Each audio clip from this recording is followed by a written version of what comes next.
Yo les gens, bon cette fois-ci, je sais que vous avez attendu cette vidéo depuis un petit moment, ou pas pour certains qui ne connaissent pas, ils n'ont pas entendu ça, ils s'en foutent. Bref, alors là, dans cette fameuse vision paranormale TAC 4, on va parler ensemble des terreurs nocturnes. Cette fois-ci, vous avez bien vu hier, la vidéo précédente, j'avais mis le micro-cravate, mais ça faisait des à-coups dedans à chaque fois, donc je me suis dit je vais pas le mettre sur celle-là, et on verra quand je vais en remettre une. Bref, voilà, bon bref, c'est pas grave, donc on va se concentrer sur le terreur nocturne. Ok, c'est parti. Alors il faut savoir que les terreurs nocturnes y touchent principalement les gosses, les enfants de petit âge, 3 et 5 ans par là, entre 3 et 5. Et ceux-là, ils se produisent essentiellement la nuit lors du sommeil profond. Donc dès que tu dors bien, dès que tu es apaisé, dès que tu dors, hop, ça vient. Alors ça c'est souvent associé aux cris, aux hurlements. Il peut pleurer, il peut avoir le regard apeuré, il peut avoir des sueurs et une respiration rapide, le cœur qui bat tac tac tac, la chamade quoi, tac tac tac tac tac tac. Voilà. Ça, ce sont les signes d'une terreur nocturne. C'était court, mais ça reste des signes. Après, bon, j'ai regardé sur le net ou quoi que ce soit, et si je devrais tout écrire, tout ce que je regarde, il y aurait pour 2 heures. Alors, je dis déjà, voilà. Maintenant, on va passer à la définition.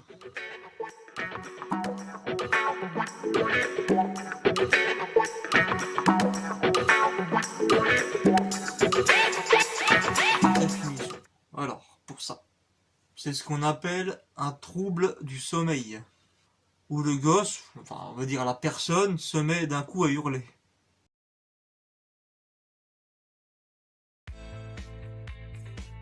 Et à sangloter, machin, se débattre, machin, en pleine nuit. C'est un truc de taré. Je sais pas, ça porte pas sur le paranormal forcément, ou pas du tout, je dis pas.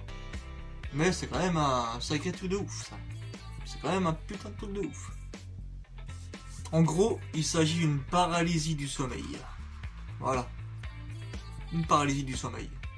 On voit ça comme ça d'un œil scientifique. Hein, vous voyez à peu près le truc. Après, c'est peut-être aussi associé au comportement moteur du corps. C'est peut-être que dans la tête tout ça finalement. C'est possible.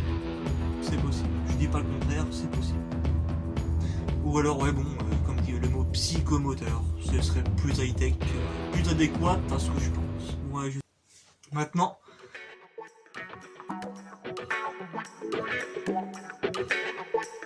c'est quand tout d'un coup, le gosse, enfin, on va dire la personne, c'est plus simple, la personne est couchée, se lève, se redresse d'un coup, ouvre les yeux, et se met à hurler à la mort. Oui, je me gratte, ça peut arriver des fois de se gratter. Que la jambe. Hein, n'ayez pas de pensée obscène, hein, que la jambe. Donc ça se met à pleurer, à sangloter, et comme avant, à pousser des cris, pareil, ça revient aussi. Il faut se mettre en tête que cette personne-là voit des choses qui n'existent pas, on va dire, elle les voit très bien. Ça les empêche de bouger, ça les fait crier, ça les rend pas malade forcément le terme, le premier terme, mais ça les rend très mal à l'aise quoi, hein, on va dire, ça peut mettre quelqu'un mal à l'aise, je dirais. Et ouais, bon, voilà, ça se met à voir des choses, des créatures bizarres, peut-être des monstres, je sais pas, j'en ai encore jamais fait moi des terreurs nocturnes. Mais il faut savoir qu'en réalité, vous n'êtes pas réveillé. Ces personnes ne sont pas réveillées, malgré qu'ils sont peut-être assis sur leur lit ou à moitié couchés en train de se débattre, ils ne sont pas réveillés. Et par contre, vous ne parvenirez, je vais parler à la première personne, tu n'arriveras jamais à la réveiller, enfin jamais non, mais tu vas galérer pour réveiller cette personne qui est en proie, ça, tu vas galérer. Je sais pas si c'est comme le même principe ou délire de somnambulisme, et encore c'est peut-être un petit peu chaud ça. Si tu le réveilles, j'ai entendu des choses bizarres, ou le mec qui peut avoir une force surhumaine, carrément, je sais pas. Je sais pas. Je vais pas rentrer dans ce sujet-là, je vais rester dans le sujet de la vidéo. En gros, la personne, voilà, elle est comme ça, toute rouge, le cœur accéléré, et un truc à peu près terrifiant. Je sais pas si c'est vraiment le mot terrifiant, mais c'est un peu, ça fait bizarre. La personne peut dire des choses, des mots qui n'ont rien à voir. Vraiment. Je vais pas essayer maintenant de le faire, mais vous tapez sur l'aide, je pense que vous verrez, il y a des sacrés trucs à voir. Alors ça se débat, enfin, la personne se débat, et ça, il peut aussi avoir une position genre de défense, machin, quand ça se débat dans le lit.